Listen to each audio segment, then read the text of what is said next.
Hello friends, आपका स्वागत है हमारे यूट्यूब चैनल डिक्टेशन क्लब में। और हाँ, लाइक, शेयर एंड सब्सक्राइब। आज का डिक्टेशन 100 शब्द प्रति मिनट की गति से होगा, जो कि प्रारंभ होगा 5 सेकंड में। स्टार्ट। श्रीमान, यह 7वीं योजना उत्पादन, काम और रोटी के नारे से शुरू हो रही है, लेकिन मैं समझता हूँ कि इन तीनों उद्देश्यों को प्राप्त करने के जो तरीके हैं वे आपने ऐसे अपनाए हैं जिनसे लक्ष्य प्राप्त नहीं हो सकते। Stop para. मान्यवर, उत्पादन 2 जगहों पर हो रहा है, खेती में और कारखानों में। खेती की जो दुर्गति आपके शासन में हो रही है वह सबको मालूम है। खेती के लिए आपके पास कोई योजना नहीं है। कभी भी आपने इस देश की एक एक इंच ज़मीन को पानी देने का प्रबंध नहीं किया। जहाँ जैसा मन में आया वहाँ वैसा किया। आपने कोई ऐसा सर्वेक्षण नहीं कराया जिससे कि सिंचाई का प्रबंध किया जा सके। मैं आपसे निवेदन करना चाहता हूँ कि आपके विभाग में जो लोग बैठे हुए हैं उनके दिमाग में यह बात बैठी हुई है कि अगर खेती के माल का दाम बढ़ा दिया जाए तो शहर का आदमी आपसे नाराज़ हो जाएगा और चुनाव में आपको वोट नहीं देगा।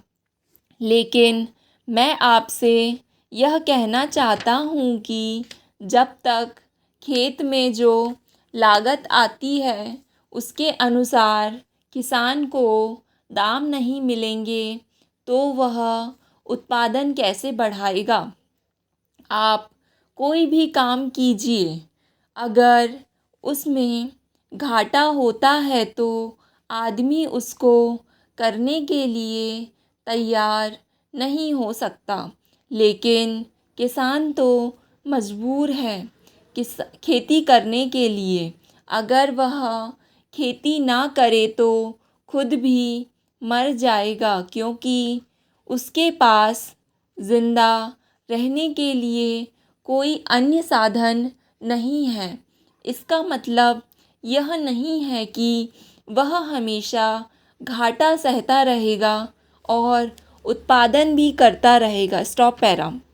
माननीय सभापति जी, मैं आपके माध्यम से सरकार से कहना चाहता हूँ कि कृषि विश्वविद्यालयों के जो आंकड़े हैं उनके अनुसार किसान को उसकी पैदावार में लगातार घाटा होता जा रहा है।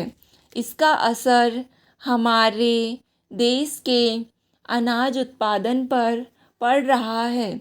जब तक आप कारखानों के माल और खेती के माल के दाम तय करने के लिए समान नीति नहीं अपनाएंगे, तब तक कृषि उत्पादन नहीं बढ़ाया जा सकता और किसान सुखी नहीं हो सकता। आज किसान का घाटा लगातार बढ़ता जा रहा है और कारखाने वाले मुनाफा कमा रहे हैं। कृषि पर निर्भरता समाप्त होती जा रही है और गांवों के लोग शहरों की ओर भागकर बेकारों की संख्या में वृद्धि कर रहे हैं। स्टॉप।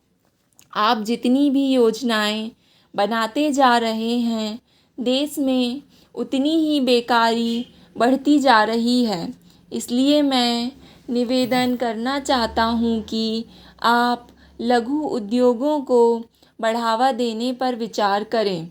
जब तक आप छोटे और कुटीर उद्योगों को बढ़ावा देने की नीति नहीं अपनाएंगे, तब तक इस देश में बेरोजगारी की समस्या दूर करना मुश्किल हो जाएगा। अतः मेरा निवेदन है कि आप इस पर गंभीरता से विचार करें, क्योंकि आप भी यह जानते हैं कि इस देश की 80% आबादी गाँवों में रहती है, खेती करती है और पूरी तरह से भूमि पर ही, खेती पर ही निर्भर है। स्टॉप।